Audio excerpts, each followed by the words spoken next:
This is a story that people, well, a lot of people are probably not going to like.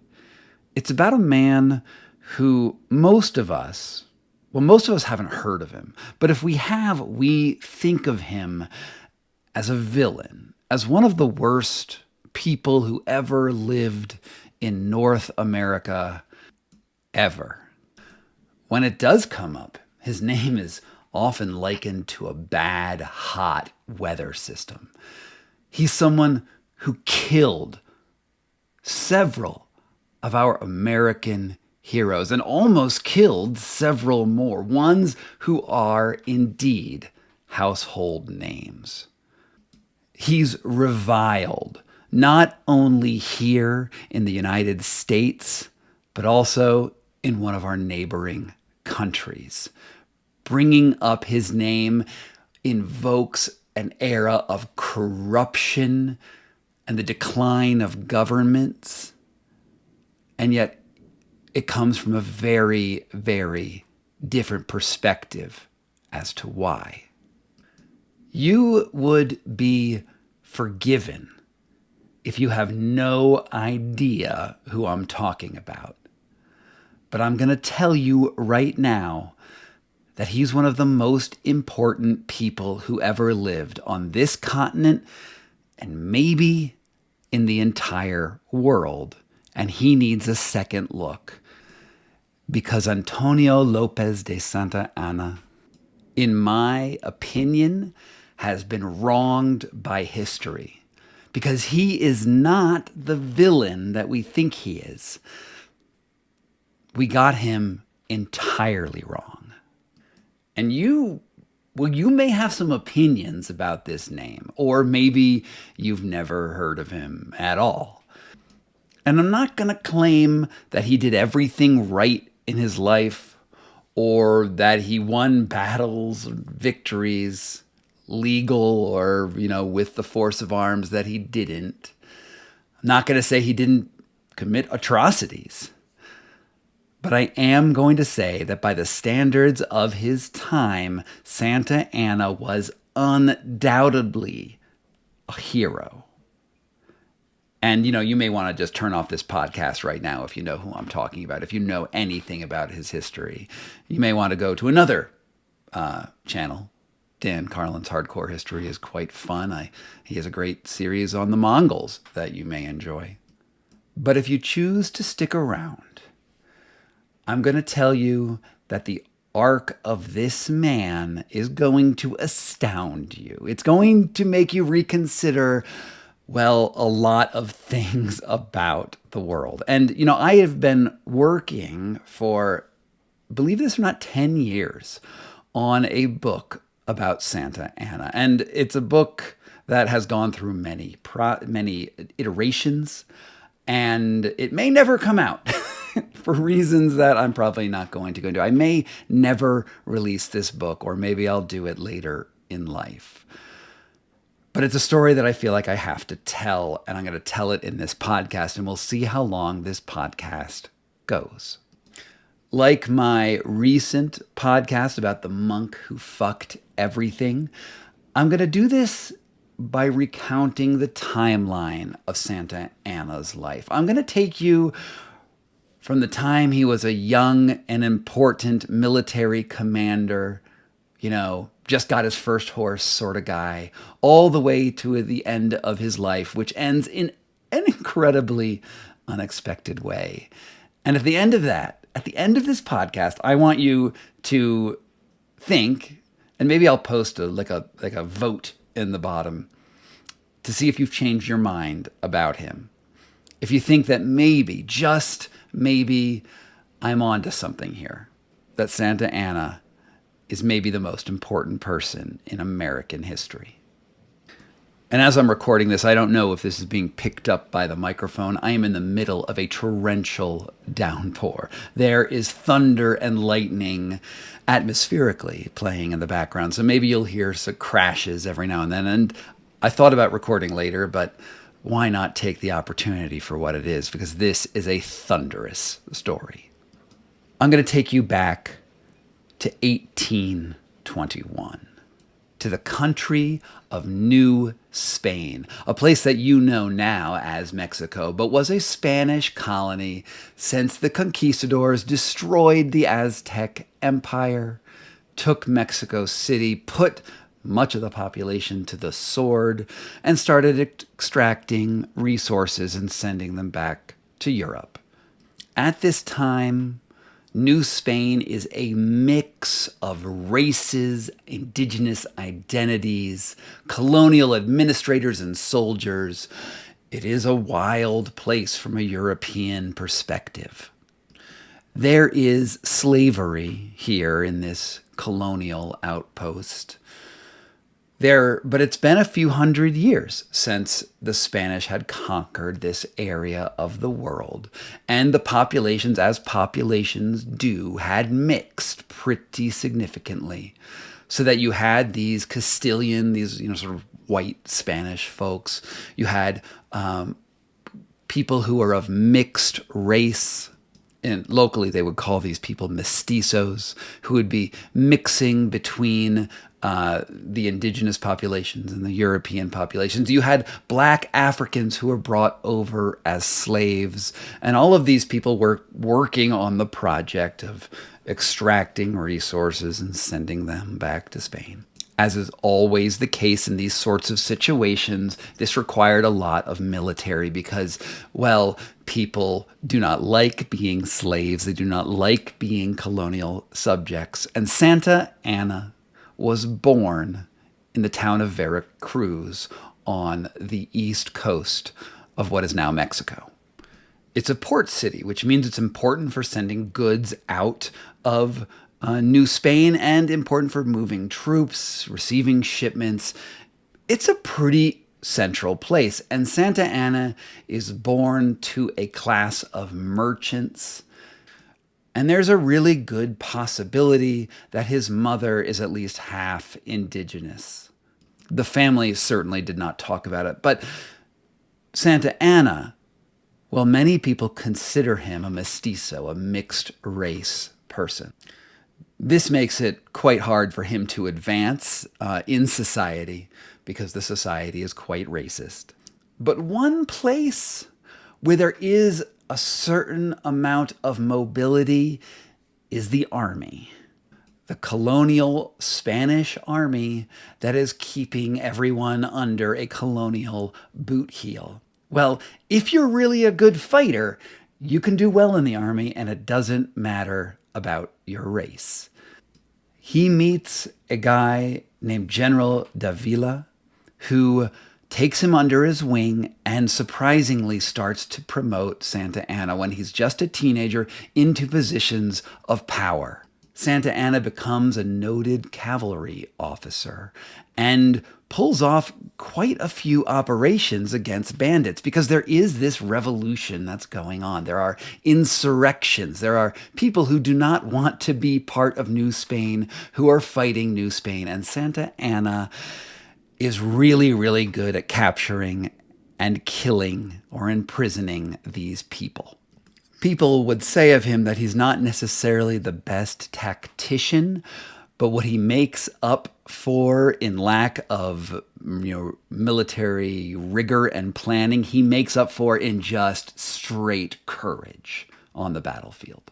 It's said that he's killed several of his adversaries by sword, which is sort of a big and crazy thing to do when you're the leader of a group of soldiers. He leads from the front, and his men love him for it. He joined the army when he was 16 in June 1810, part of the infantry, part of the cavalry. At one point, he's wounded in the hand when he gets shot by an arrow by some indigenous people who are resisting, but he still wins that battle. He fights up in Texas, where he's cited for his courage and his bravery at something called the Battle of Medina. He's a second lieutenant by 1812, so he is 18 years old. He stays in the Spanish army until he's 27 years old, advancing in the ranks slowly, but an officer. And in 1821, The Mexican Revolution has kicked off.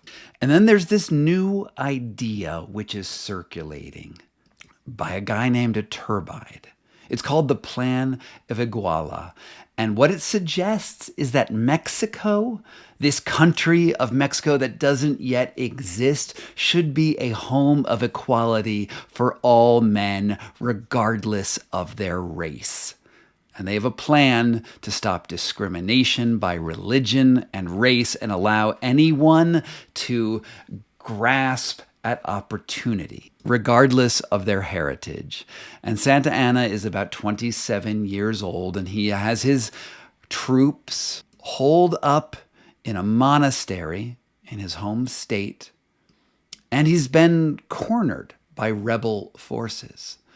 The rebels have surrounded his position, and he has his men on the inside, and he realizes he could fight his way out of this.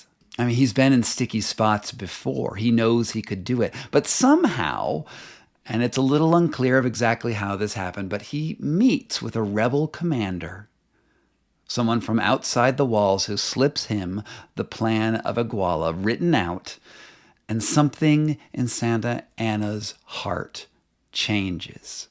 He realizes in this moment that he wants to switch sides, that he doesn't want to be part of this Spanish colonial horror show. He wants to fight for the independence of his nation. And he sneaks out through the tunnels of this monastery and appears on the other side in his full military uniform. And he calls to his men from outside the garrison and says, "You should surrender and join me, and we will fight and kick the Spanish out of our country." And his men follow him. They follow him for the opportunity. They follow him because he leads from the front, and Santa Anna is about to kick some ass. He rides to his old hometown of Veracruz, and on his way there, he sends a letter to Davila, the guy who picked him up and let him in the army from his merchant background, his father figure. And he says, "Hey, I want you to join me. I think you should join me for the freedom of our nation." And Davila can't stomach it. He is pissed. He calls Santa Anna a traitor. And so Santa Anna invades Veracruz. His soldiers stream through the streets, and Santa Anna sets up a cannon outside of Davila's home and blows the door off its hinges. Shortly thereafter, Veracruz falls. Veracruz serves under a Mexican general who is half black named Guerrero, and they fight until 1829. Now, in the time, there is a constant wrestling for power in a revolutionary movement. It's never clear who's really in charge. Santa Anna, at some point, actually gets a lot of attention from people, and his word really holds sway. And he runs Veracruz, but not everyone likes him. Eventually, though, at another port town called Tampico, the Spanish forgot to issue a naval blockade, and Santa Anna sees his opportunity and sends 5,000 troops to their rear, and he defeats the Spanish. They surrender unconditionally. Mexico is free of the Spanish, and Santa Anna gets the title Napoleon of the West. In fact, he starts dressing a lot like Napoleon. Napoleon was a big deal. It's at the time, Santa Anna admires Napoleon and sees himself as a great military leader, and he gets the accolades. He gets those shiny epaulets. He has the big hat, just like Napoleon, and people see him as an important military leader. But there's a problem in the Mexican government at the time. There is not a lot of unity. There are different parties vying for power. The man that Santa Anna served under, the half-black Guerrero, who is very, very liberal and actually has become president. Well, Guerrero wins against this other guy named Bustamante.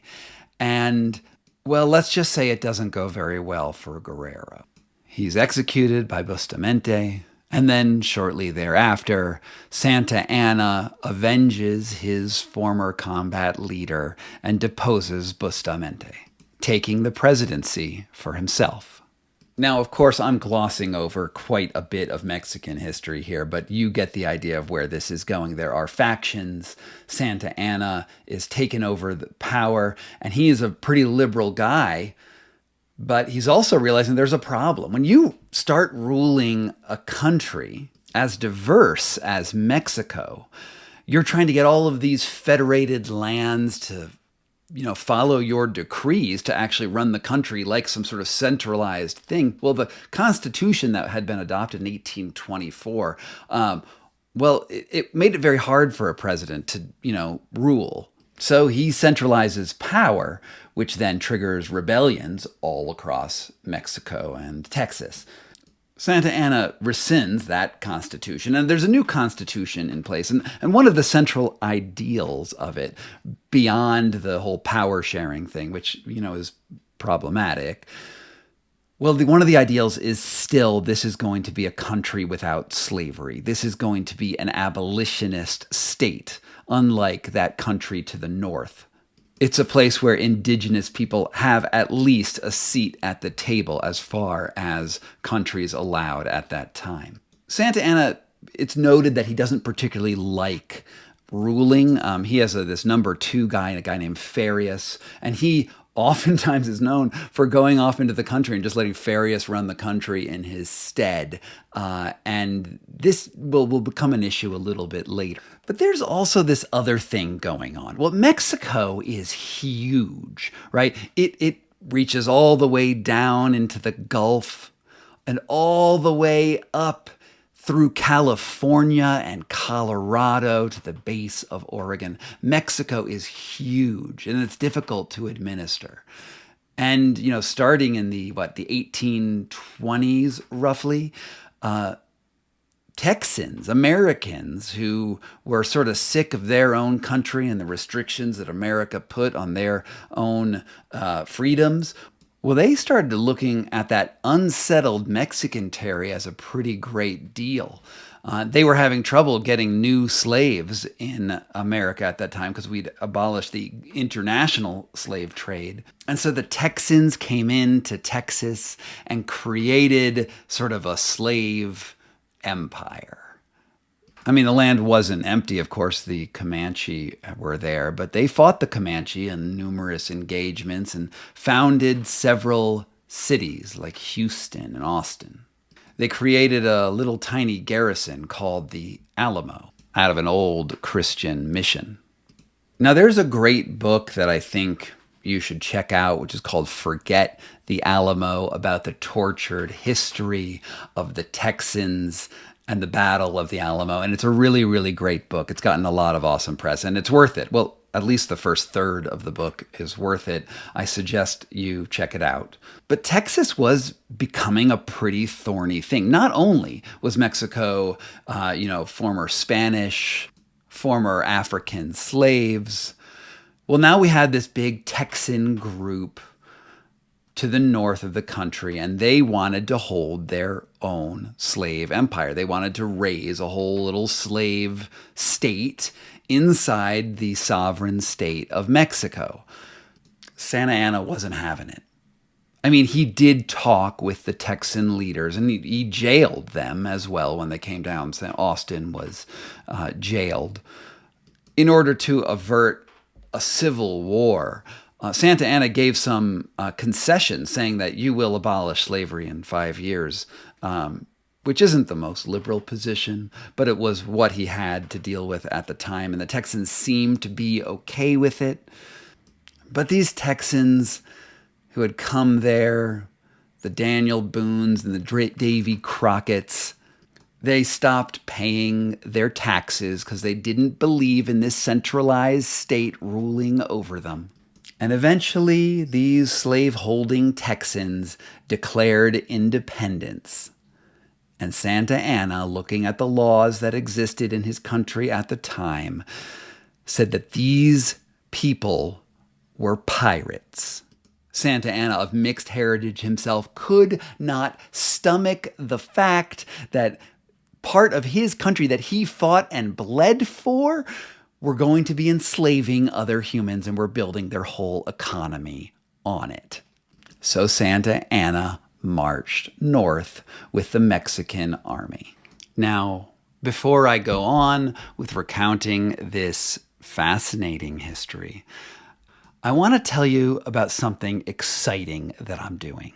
When I started this podcast, I'll be honest, I didn't know how fun it would end up being. And I've been trying to figure out how to give you, the listener, the best possible experience of what it is that I do. I'll tell you, I hate the idea of running ads in this feed. I hate that experience of, something coming up and all of a sudden you're listening to like a McDonald's commercial. It's terrible. We all can admit that.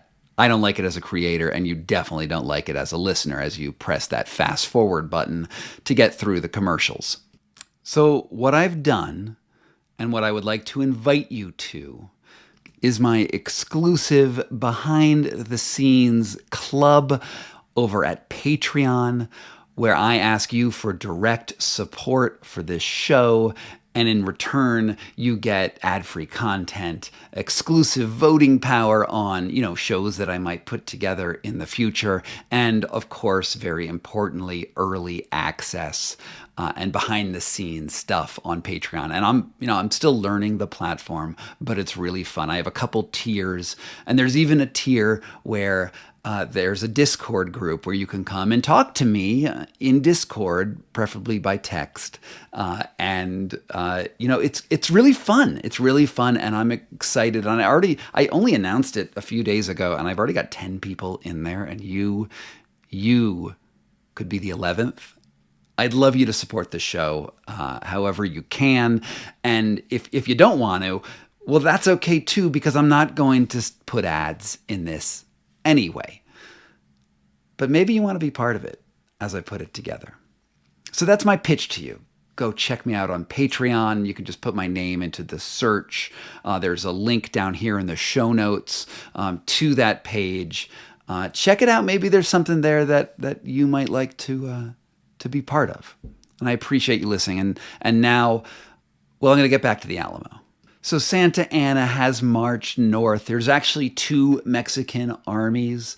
Santa Anna controls one. The other is by a guy named Uria and Filasola.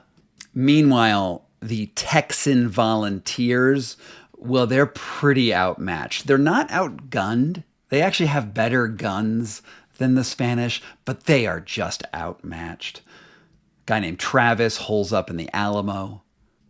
He's a young guy, and he has a cast of characters with him, including a former American congressman who heard about the Texas Revolution, and, he wasn't actually going to be reelected anyway, but when it didn't go his way in the election, he said, "You can all go to hell, and I will go to Texas."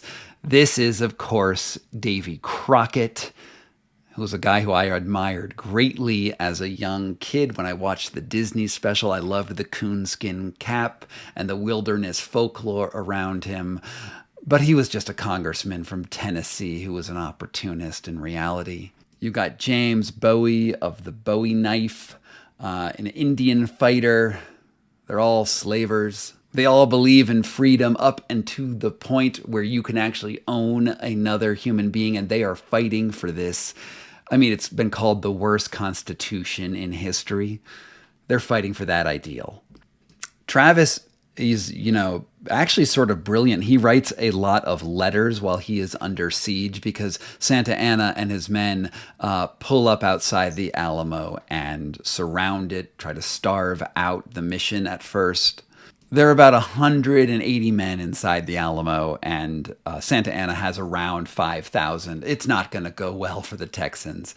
Travis sends lots of letters out. I don't know how he sneaks them out, but the letters get out, and it actually starts raising a lot of attention to the Texan cause. It's said at this time, this is a sort of side part of history. It's said that Santa Anna, who's a bit of a Lothario, is a bit of a reputation as a ladies' man, actually sort of prolongs the siege because he's romancing ladies in the nearby town. I don't know how true it is, but I think it's sort of an interesting story. I also don't really know what counts as romancing at that time period. I do know that he proposes marriage to a woman and likely sleeps with her. But the military campaign still does press on. Eventually, Santa Anna has had enough with these Texan insurrectionists.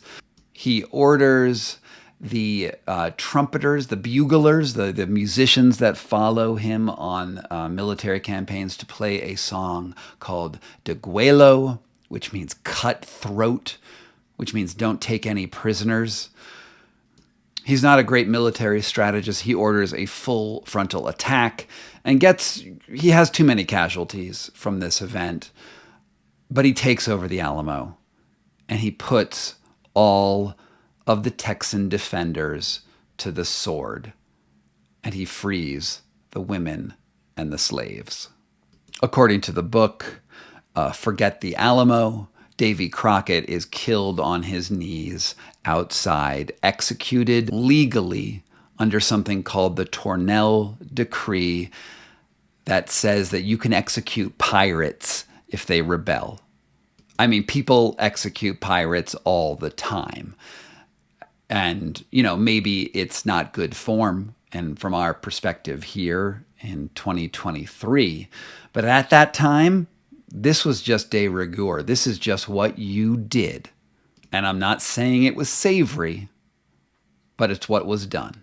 Fresh off of his victory, Santa Anna goes down to the much larger garrison of Goliad and wins again. He executes 342 Texans. And it's funny, but the Battle of the Alamo, remember the Alamo, that was actually a much more minor battle than Goliad.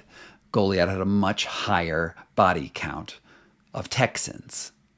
And it looks, Santa Anna looks unstoppable at this point because the Texan forces are minuscule compared to the Mexican forces, the two Mexican armies. The Texan general, Sam Houston, decided not to reinforce the Alamo because he knew it was a lost cause. He let his men die. And then Houston goes on the run.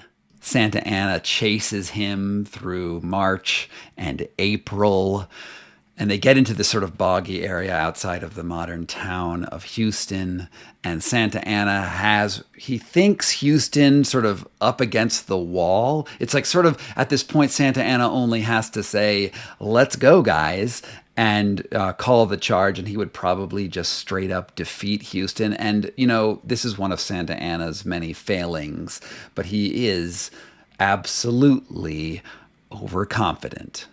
According to one story that, frankly, is probably not true, but I'm going to recount it anyway, Santa Anna was too busy getting it on with a lady, a Creole lady, and he was making out with her or whatever Santa Anna was doing, and he forgets to post pickets. Pickets are sort of advanced soldiers that can skirmish and to delay a battle before it happens. He doesn't put up his watches, and he's underneath a tree with a lady who is later known as the Yellow Rose of Texas, which is a racist name for a song title, but it's a very, very famous song. You can go Google it up and listen to it on YouTube.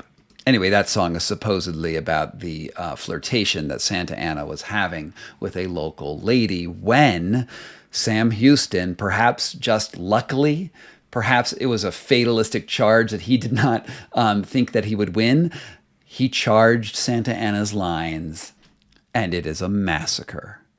They are shouting, remember Goliad, remember the Alamo. And as they do this, they cut down men as they flee. It is a bloodbath. It's called the Battle of San Jacinto, and it's just as brutal as the Alamo. And if you go back and you think about the Alamo and you say that Santa Anna was a horrible person for massacring everyone at the Alamo, then you have to equally look at the Battle of San Jacinto and say the same thing. Long after the Mexicans had put down their arms, the Texans still murdered with aplomb. Santa Anna, however, manages to escape. And it is a pathetic thing. He puts on the uniform of a Mexican army private and somehow sneaks away and is later rounded up and captured and surprisingly not killed. And now the story gets really, really interesting. Because it's not the story that you hear about, because we sort of, well, we just think that once the Alamo has been lost and Goliad has been lost and the San Jacinto has been won, the Texans bring their freedom to the area of Texas, and then it's all hunky-dory for Texans. The Republic has been established. Well, that's not exactly what happened. Something entirely more bizarre occurs next. You know, from a strategic standpoint, the Mexicans hadn't actually lost this war yet. Remember how I said there were two armies on their way north? Well, Santa Anna's was vanquished, but Sam Houston still had to deal with the army of Ficiola. And it really wouldn't have been very hard for them to take the Texans a little more seriously, do slightly better tactics, and absolutely eradicate the Texans. But there was this problem, of course, that Santa Anna was now a prisoner. And Sam Houston had a choice. He goes to meet Santa Anna, the guy who killed all these other people, his own troops, at the Alamo, at Goliad. And he thinks to himself, I'm going to go execute Santa Anna in revenge. But first he has to talk to him. Sam Houston is boiling with rage. Undue rage, perhaps, because they're both guilty of these massacres. And he goes and he meets Santa Anna, who is in his private uniform, or maybe they let him change for the equivalent of a photo op. And here's where it gets super weird. Santa Anna offers his hand to Sam Houston, and they take it and exchange the secret symbol of the Freemasons. Yeah, I'm not making this up. Both men were Freemasons. It was like their private club of aristocrats, and they both shared something of a kinship. And Sam Houston, on this basis alone, decides to let Santa Anna live. And then Santa Anna starts to bargain. And he says, look, we have this other army that can easily bear down and destroy you. And in exchange for my life and the troops who are still alive with me, you will let us go, and I will tell the other army to go back to Mexico, and we will give Texas its independence. Sam Houston says no. Sam Houston says, look, you're a Freemason, and we do want to, not get destroyed by this other army, but no, Santa Anna, I will not free you. But your army can go if you sign the treaty. And Santa Anna considers this option and realizes it's better than getting hung right there. And he says, yes, I will order the Mexican army into retreat, and I will stay your prisoner. This is Santa Anna leading from the front again. This is Santa Anna to some degree. I mean, he's still somewhat self-serving, I won't lie, but he's at least saying, okay, great, save my troops' lives, don't execute everyone. And the Texas Revolution, well, you won it. They signed the Treaty of Velasco, which says that Mexican troops will stay south of the Rio Grande, and property rights, by which we mean slaves, they will be respected. When word of this treaty gets out, slaves who had been freed by the Mexicans as they went north flocked to the Mexican army and asked for their protection. And there's this whole caravan of freed African slaves who make it back into Mexico. Meanwhile, Santa Anna is in bondage, and Houston has to figure out what he wants to do with him. Now, for most Americans who are listening to this podcast right now, you are looking at the timestamp and you're like, what is going on? Why is there so much time left in this podcast? The Alamo has been dealt with, and yet there is so much more. Well, that's because Santa Anna is the most important person in North America and it has almost nothing to do with the Alamo. We, to some degree, are only just beginning. Put yourself in Sam Houston's shoes for just a second. He has he's won his independence from Mexico. There's this independent Texan, they call it a republic, but it's a Texan slave state. They have this slave state all to his own, and he's stuck between two superpowers. The United States to his east, Mexico to his south and to his west. And he has currently the president of Mexico in bondage. Well, that's a tough spot to be in, isn't it? Because not only is Santa Anna the best general that Mexico has, he's the president, he's the leader of a sovereign nation. What do you do with this guy? You can't send him right back down to Mexico. He might invade again. And you can't really hold him in your own country either. So Sam Houston decides to do something, well, which is bizarre. It's the bizarre choice out of all bizarre choices. He sends Santa Anna in cuffs on a wagon ride to Washington, D.C. to meet Andrew Jackson, the President of America. Isn't that just bizarre? Isn't that weird? I mean, at what point do you send your prisoners of war to another country? Well, that's exactly what Houston did. And Santa Anna starts, in a little wagon train starting in about June 1836 to January 1837, because this is still pretty wild country. It's not fast to get across the United States at that time. But in that time, Santa Anna sees a lot of America. He sees how it's industrializing in a way that he didn't really understand because he had only been in Mexico for most of his life. And he sees these budding factories. He sees these slave plantations. And, well, it's said that Santa Anna on this trip realizes something fundamental, which is that the real enemy, the real danger that Mexico is facing isn't just some insurgents and ruling his own country. It's this power of the American Industrial Revolution moving west and taking his country from him because America is powerful.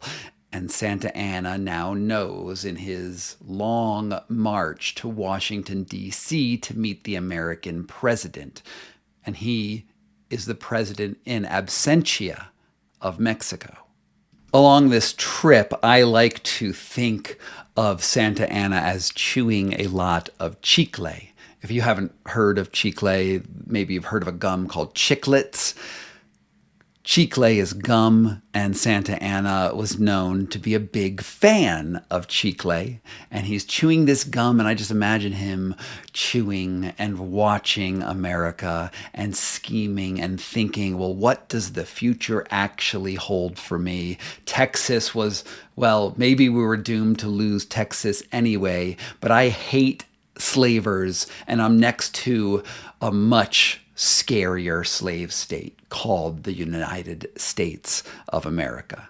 Once he's in Washington, D.C., well, there aren't many records of exactly what happened. We do know he met with the Secretary of State, but it is likely that Santa Anna also met personally with Jackson. It looks like they had dinner one night, and the two men were cordial.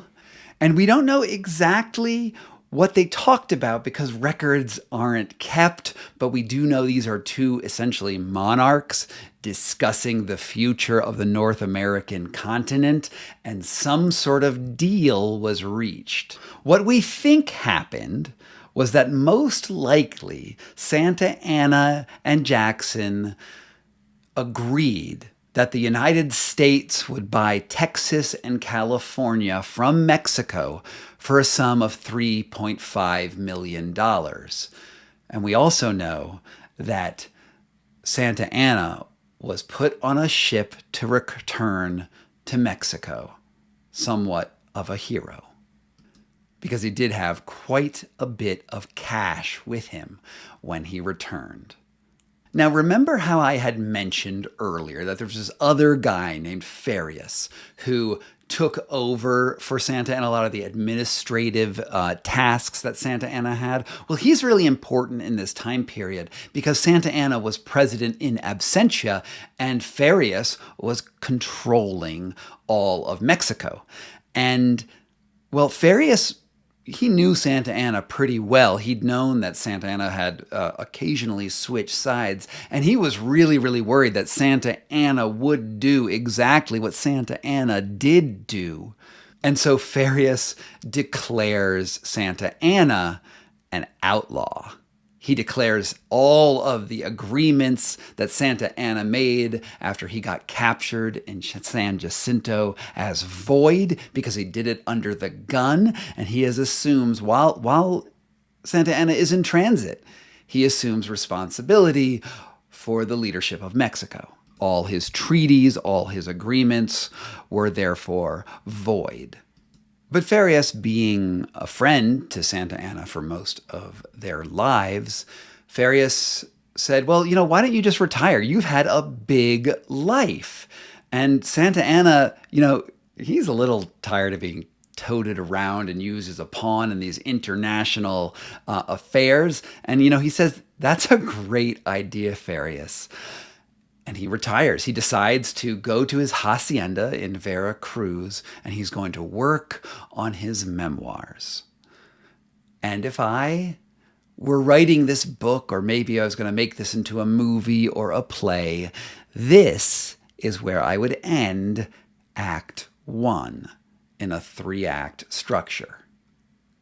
I like this thought of, this venerated general who has seen action, which is just so fundamental to the history of the world, realizing that he has done quite a lot and made his impact in history, and he decides to just start writing a book about what he has done and accomplished. And this, for most people, this would be a great place to end their story. And so Santa Anna spends a full year working on his memoirs. And then something happened in the town of Tacubaya on the outskirts of Mexico City that, provided an opportunity to burn the world down once again. In that small town, there was a French pastry chef known only as Monsieur Remontel. Remontel claimed that 6 years prior, in 1832, Mexican officers looted his shop, stole his pastries, and had never given him any remuneration. He demanded 60,000 pesos in reparations, even though his shop was only worth about 1,000 pesos at the time. And when Santa Anna, who was president at the time when this happened, when Santa Anna didn't really give in to this, who knows? Maybe Mexican soldiers did raid his shop, but Santa Anna didn't pay the exorbitant sum, and so Remontel sent a letter to the French king, Louis Philippe. And this became something of a local fiasco. French pastry chefs in this Mexico City raised the alarm. There was a French pastry chef put down under the accusation of piracy. And all this news made it back to France until the Prime Minister of France demanded that Mexico pay 600,000 pesos, 10 times more than what the shop owner wanted, to, pay back this terrible pastry crime that happened in Mexico City. This is all real. This really happened. They started a war over pastries. The French sent their navy to Veracruz. Now, in truth, let's just think about this for a second. Mexico had gotten its independence, a few decades earlier, And these European colonial powers didn't really much like independent nations. They didn't like their colonies rebelling.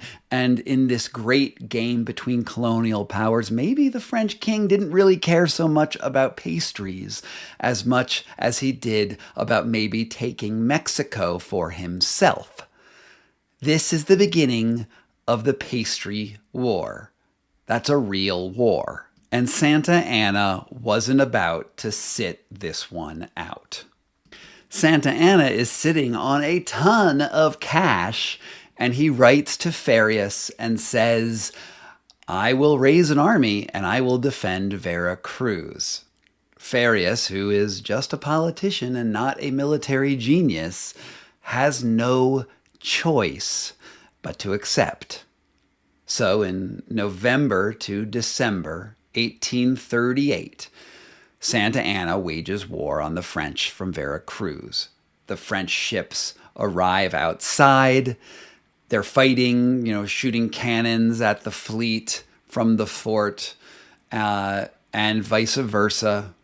And eventually the French decide to stage a very daring raid on the fort in the middle of the night. They send in sort of essentially their special forces unit, their Marine brigade, and they have one mission, which is to capture Santa Anna personally.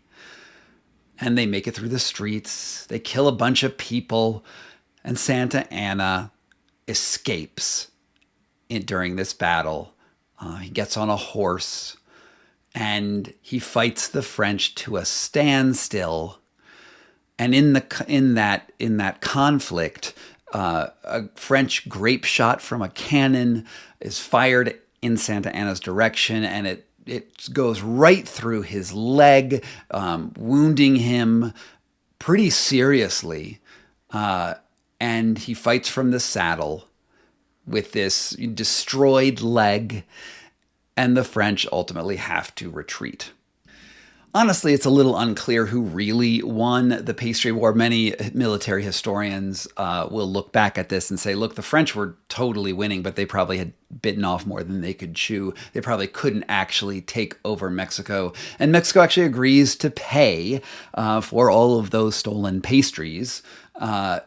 But Santa Anna's fame is restored in Mexico. He, is the guy who lost Texas, but he's the guy who also beat the French. And Mexico likes this quite a bit. Quite famously, Santa Anna has to have his leg amputated because, medical technology at the time, the infection was going to get real bad. They amputate it. They don't amputate it very well. When you amputate a limb, you need to get a little extra skin flap to cover over the bone. And whatever quack surgeon he had hired didn't do a great job on his leg and didn't get the right skin flap. And it's never really a very good false leg.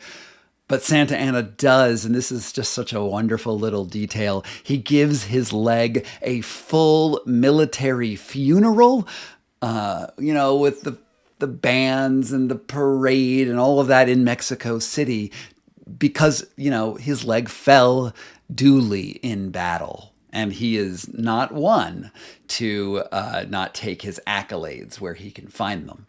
In between, 1841 and 1844, Santa Anna is in and out of the presidency. He's in for like a week at a time. He comes out, he comes back, and all told in his career, I think he's president of Mexico 9 times.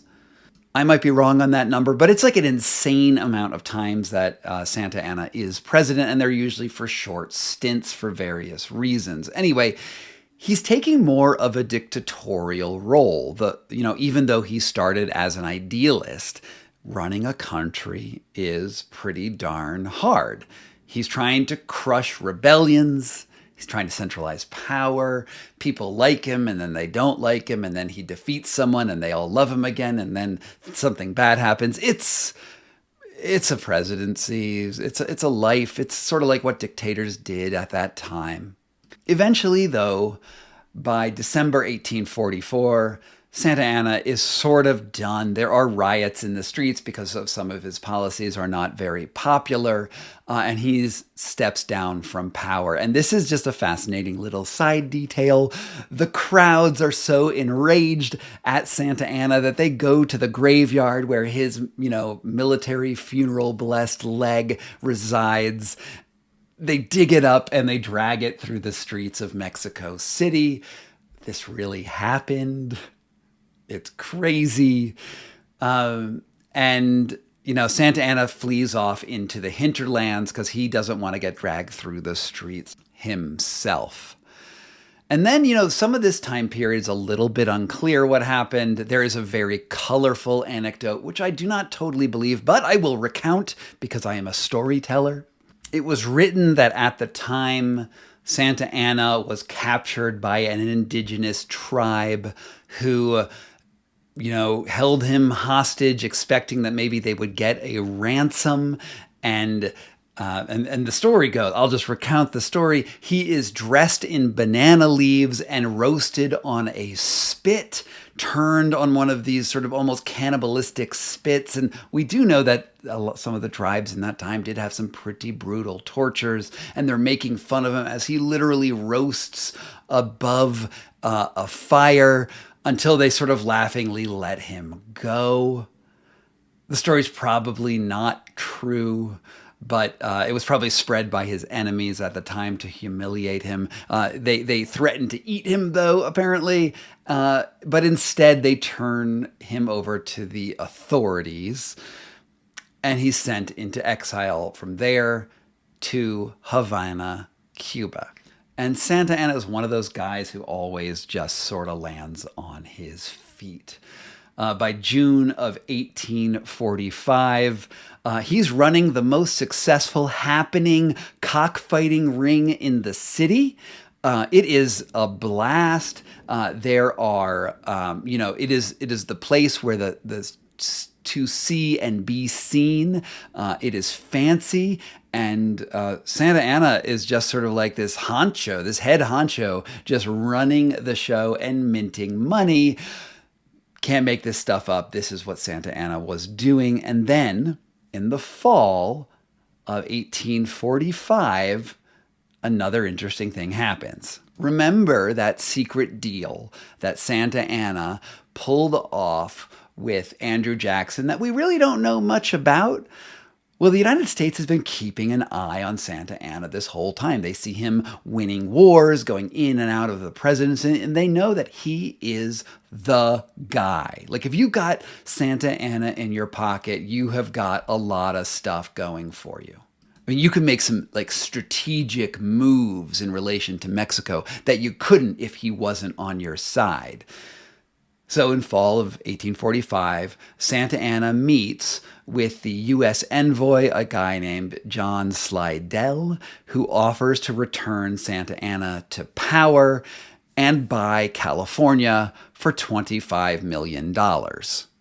It's unclear what Santa Anna said to this deal, but it's clear that he's playing a game with the United States. And it looks like, if he just, loses a little loyalty, he could gain a lot back in terms of his own personal finances. And maybe that $25 million would even go build some institutions that Mexico desperately needs.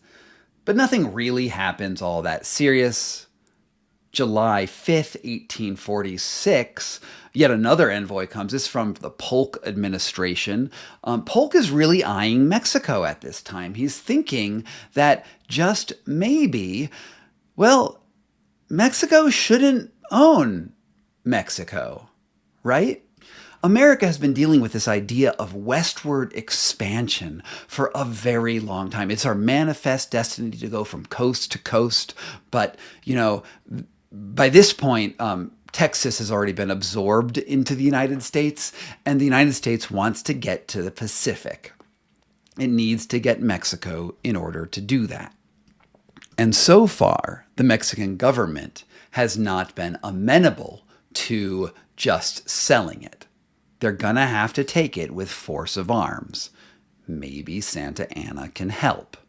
Now, I'm going to take just a little aside here and tell you that in 1846, America was a royal mess.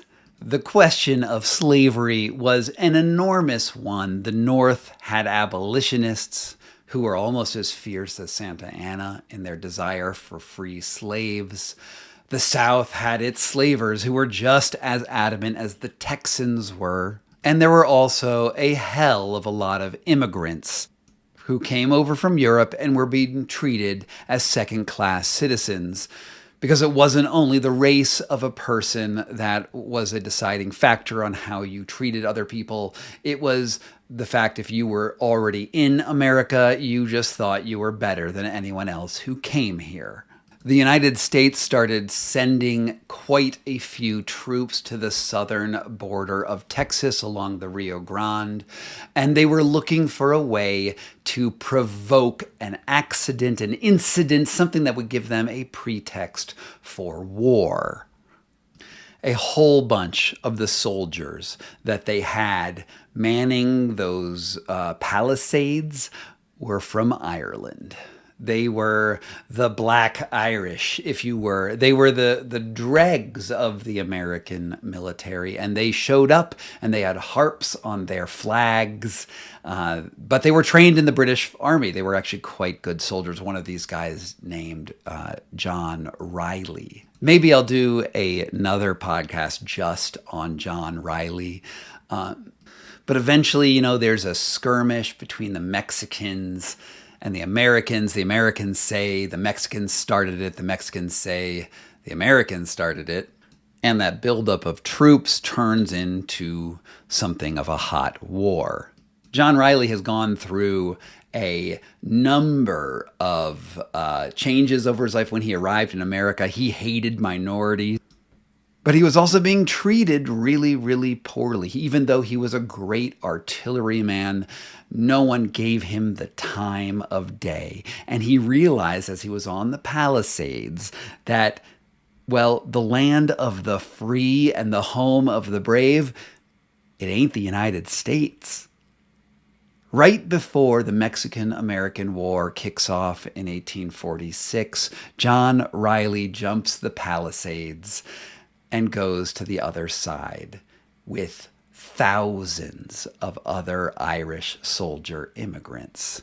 The Irish Brigade is hugely important and totally forgotten by us Americans who think that we're right no matter what, and that we're always on the right side. Well, John Riley didn't think so. So he switched sides and joined the Mexican army in about a week. He becomes an officer, and he becomes pretty pivotal in the battles that come later. Now, before I go back to what's happening with Santa Anna at this particular moment, it's fascinating as this whole story is, I want you to once again consider how awesome it is to listen to a free podcast where there are no ads, where you're not hearing about HelloFresh and you're not hearing about, some sort of supplement that I'm definitely going to sell you that's going to make you amazing. And I'm going to just think of what a wonderful thing it would be if I could continue to give you this sort of content, these sorts of stories. And I have a lot of them.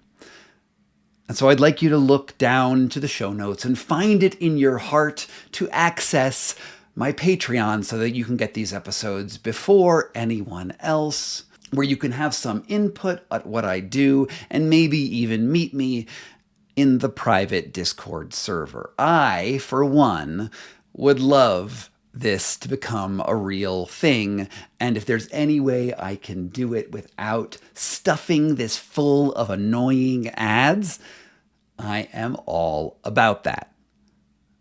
Well, I guess this was sort of an ad, what I just told you, but I hope it's not as bad as, a Coca-Cola commercial. So check out my Patreon. There is a link down below, and it's just going to feel so awesome to have you as part of my little Scott Carney Investigates community.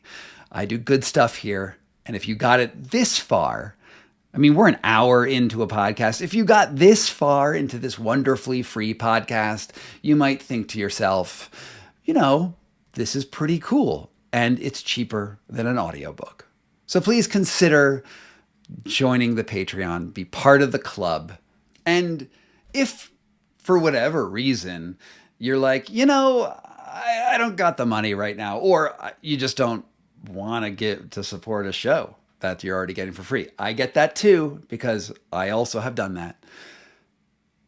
I have another request for you. And maybe this could even be a little fun, is I'd love you to leave a rating or a review on whatever platform you are currently listening on. And if you give me 5 stars, I will read your review on a future episode of this podcast. That's right. I'll even use your name if you want me to. And I will read your 5-star review. And this is something you can do that's completely free. And it would be sort of fun. So if you're into that, you have your directions. 5 stars, and I'll read about it here on this podcast. You can say whatever you want. Well, mostly. I might censor you. Try not to get censored. And with that, back to Santa Anna in Havana. In July of 1846, Santa Anna had ironed out some sort of deal with an envoy from the Polk administration, and it was probably not in favor of Mexico. It was the sort of deal that a dictator would make, the sort of deal where you would sell out the country that you bled for money, for your own personal profit. Maybe you just felt that Farias and those other sellouts in Mexico City would never see your true genius, and you just took your golden parachute. Well, that's the deal that Santa Anna figured out with the Polk administration. And there is a naval blockade up and down the coast of Mexico that no boat can get through without American permission. And Santa Anna boards a U.S. gunboat under the agreement that he is going to be sure that Mexico doesn't put up much of a fight against the Americans. And he's got an enormous chest of money with him. He has $2 million of Polk's money.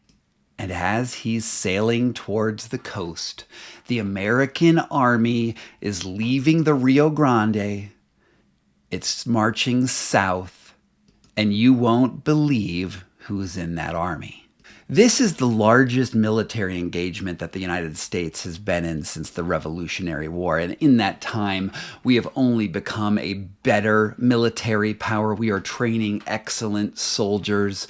And in this army is a guy named Robert E. Lee, a guy named Ulysses S. Grant, Jefferson Davis, and Zachary Taylor.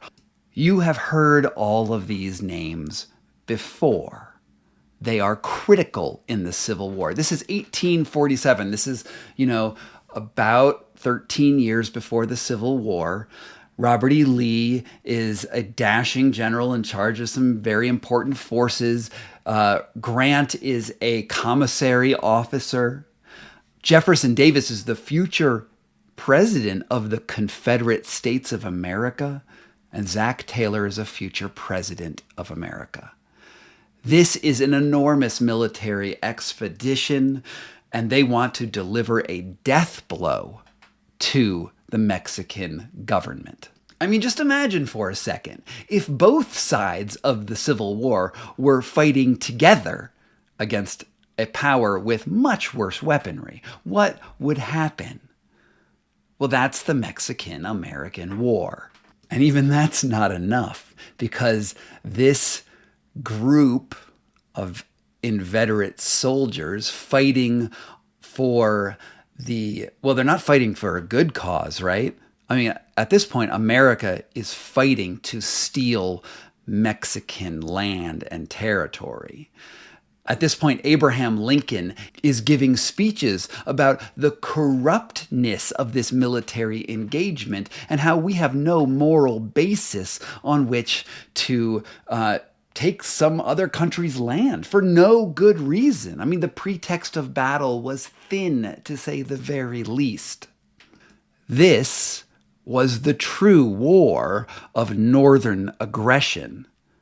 And America also has this secret weapon in their pocket. Santa Anna, their turncoat, is on the way across the sea, and he lands in Veracruz.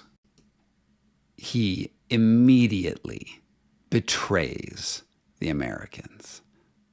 It is the most beautiful moment in this entire story. Santa Anna, since the moment he shook Jackson's hand right after the Alamo, he had been planning this all along. He comes bearing American money, and with that cash raises an army immediately to fight the Americans. He's the only general in Mexico with any competence, and he comes back forgiving all of the betrayals he's had over the years, some of which were deserved, some were not deserved. And he says, fuck off, America. I don't care that you have this huge industrial empire. I am going to defend the borders of my country, and I'm going to use your money when I do it. The general is back, baby. It takes him a little while to coordinate the disparate forces that are fighting, but he actually meets up with the Irish Brigade, all of these these Irish soldiers in the American army who have, gone to a country that actually appreciates freedom. And he gathers their military regiments together, and he uses their expertise in artillery, which is actually understudied and utilized in the Mexican army. And he, Riley and Santa Anna and all of these people march north against the Americans. And in February 1847, Santa Anna gets to this butte where he sees the forces of Zach Taylor and Jefferson Davis, who are not expecting Santa Anna to attack. The Americans have something at this time called flying artillery, which are cannons on wheels, whereas the Mexicans are using these cannons that have they look more like those pirate ship cannons. They have these like tiny little wheels instead of wagon wheels. It's not nearly as mobile as what the Americans have, but Santa Anna knows the terrain, and in Buena Vista, he corners Taylor and Jefferson Davis, and he attacks when they do not expect it. And it is just such a beautiful moment. And I just want to sit here for a second and think back to what we know about American history right now. Future President Zach Taylor, future Confederate President Jefferson Davis are pinned against the wall. Riley is incredibly accurate with his fire, and the Americans are getting decimated. It's sort of a beautiful thing, don't you think?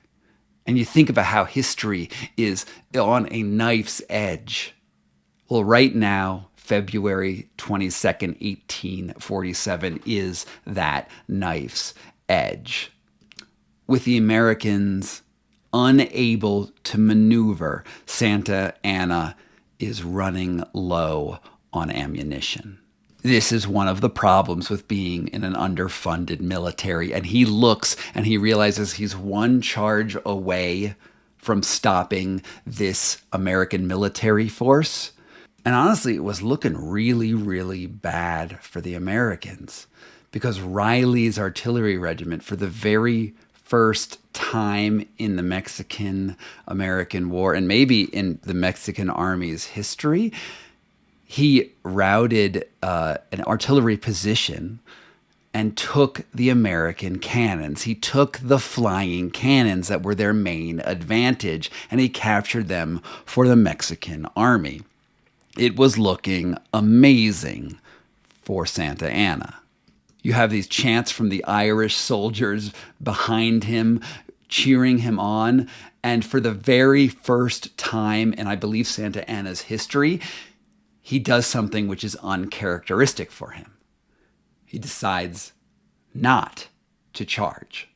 This is one of those moments in history that, it coulda, woulda, shoulda been different. It's a moment where historians of this time period look back at it and realize that the entire world could have been completely different had Santa Anna done what Santa Anna had always done, which is charge. But instead, he decided that he could maybe reserve his forces and he could regroup in a way where he could out-strategize the Americans. And it's the turning point of the war. He never finds that moment again. And there's no way to know if maybe it was the right choice. Maybe he didn't have enough ammunition to actually pull it off. I just sort of wish that he had. From here, the Mexican-American War goes the way that you might expect that the Mexican-American War should have gone. By April, just 20 days later, Santa Anna is defeated at the Battle of Cerro Gordo, and he flees south with a dwindling military. In this battle, a lot of key records are burned, and Riley does make it out of there with Santa Anna. And, it's the farce of Santa Anna's life. Santa Anna's prosthetic leg is again captured and taken as a trophy. I believe right now it resides in Minnesota. And it just gets worse and worse. In August of that year, there's another battle. It's called the Last Battle of the San Patricos. That's the Irish Brigade in defense of Mexico City. Riley is actually captured here, and Santa Anna flees south to Jamaica and Colombia. Meanwhile, the American forces force the Mexican government to sign the Treaty of Guadalupe Hidalgo, which gives basically the shape of North America that we get today, with just a few territorial differences. But California, Colorado, New Mexico, Arizona used to be Mexico, ain't Mexico anymore. I've often wondered, does that treaty even count? I mean, does it stand in law? We went down there and we stole their land. We took it from them at gunpoint. Is that something that America is supposed to do? Is that the American dream right there, playing out in all of its glory? I mean, the president who actually signed the treaty was just installed to sign it. What does that mean in terms of law?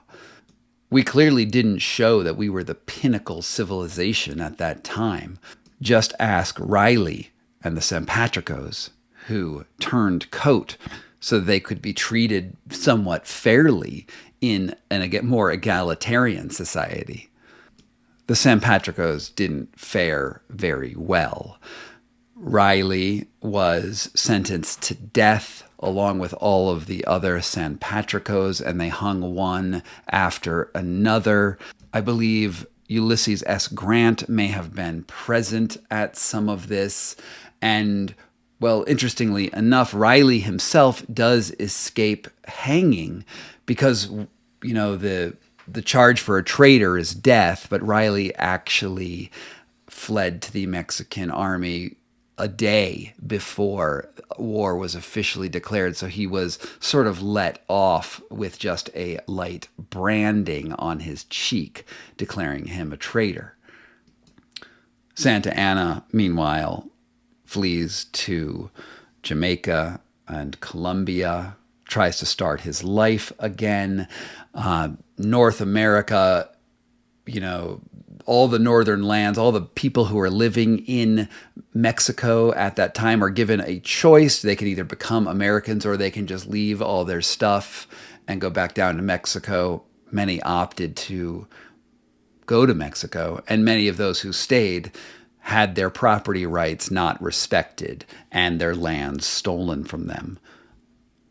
Even though the treaty very specifically said that Mexican citizens would be able to keep the land that they had only as Americans. Well, we didn't abide by that. Now, there's still actually quite a bit more history with Santa Anna. He becomes president again, at least one more time. In 1854, he sells the Gadsden Purchase. It's just a little bit of like a sliver of land for about $3 million. And Santa Anna this time he pockets the money personally. He's basically just broken at this point. He doesn't have a leg. He's lost a lot of his major battles. His idealism has failed. And eventually he's exiled again from Mexico under charges of corruption. It's so strange. Some people love him, some people hate him, and right now he's remembered as this sort of like robber baron. And a lot of his history, very promising history is forgotten or explained away as not real. But Santa Anna does have a pretty interesting coda. In the late 1850s, to about 1875 or so, Santa Anna, who is a well-known socialite, who is sort of reviled in Mexico, in his home country, decides to try his hand at business. He decides to start a company. And it's a little unclear from the records exactly how successful it is, but he starts a company called Adams Chewing Gum Company, and he starts importing chicle to the United States, which is chewing gum, which eventually we're talking about Wrigley's. We're talking about a major food item, and Santa Anna brings that concept of chewing gum to America because he's always loved it, and he chewed on it when he was going across America right after he was arrested after the Alamo, and he moves to Staten Island to write his memoirs. And he does write some of his memoirs, and this is a true tragedy in history. On a carriage ride to New York, his trunk full of papers gets lost, and many of his, personal letters are just gone. And so the autobiography that he does eventually write, called The Eagle, it's not very good. I'll just be honest, it's not very good. But Santa Anna sort of ends his career as a chewing gum importer. And that, well, it's quite a coda. He's sick, and he just wants to end up in Mexico. And he does. He writes a petition to the Mexican government, and he tells them that he's dying. And they let him come back, and he dies in Mexico City in June of 1876. And he's buried with full military honors. This is the story of Santa Anna. These are the broad strokes. And I think, at the very beginning, I asked you to give me a chance to convince you that he's one of the most important people in North American history. Many-time president of Mexico, delivered Mexico from the Spanish, fought the Americans, almost won the Civil War, because if he had killed Jefferson Davis, what would have that meant? He fought many times on the right side. He won the Alamo, and frankly, he's the hero of the Alamo as far as I'm concerned. There was no reason that the Alamo should be hailed and haloed the way it is. They were fighting to establish slavery against a sovereign state. Santa Anna came to defend those people. If you're against slavery, you're for Santa Anna. I've often thought about Santa Anna's story, and I eventually would love to write something more serious about it. I could see a great historical fiction about him. It would be, I wrote this book with Jason Meiklin, my co-author on it, called The Vortex, historical fiction about the deadliest storm in human history and how that almost led to nuclear war. And it was a real amazing story. It reads like a novel, but it's nonfiction. And I'd do that again, I think, but maybe it would be more fun to sort of play with these scenes, because one of the problems with The Vortex, one of the problems with writing The Vortex, not reading it, but one of the problems with writing The Vortex, it was so hard to get dialogue from people who were 50 years ago. And just imagine how hard it would be to get dialogue from Santa Anna. Maybe one day I'll write it. Maybe there's another iteration where I could retell it, and Santa Anna's like a vampire. Maybe there's a vampire Santa Anna book to be written. Maybe I'll think about that. If you liked this story, if you like this grand sweep of history, go tell a friend about this podcast. Share this with somebody in Texas and see what they think. My guess is that they're not going to like it, because we all have these heroes. I also loved Davy Crockett's Disney specials as a kid. I get why hearing this may not be, Davy Crockett and the Alamo is an American memorial, something that is some of our sacred ground. But I think we should re-examine that sacred ground. We should think about what that really meant, what they were really fighting for. So share this history with somebody in Texas, and share this history with somebody who's not in Texas too. And thank you so much for being here. This is Scott Carney Investigates from PokeyBear International, from PokeyBear LLC. I don't know how I became international, but now I'm international because I'm in Mexico. Because at one point, Colorado, I guess, was Mexico, if it wasn't for Santa Anna. From PokeyBear LLC, this is Scott Carney Investigates. Thank you so much for listening. Give me one of those ratings down there below, and maybe if it's 5 stars, I'll read it on my next show.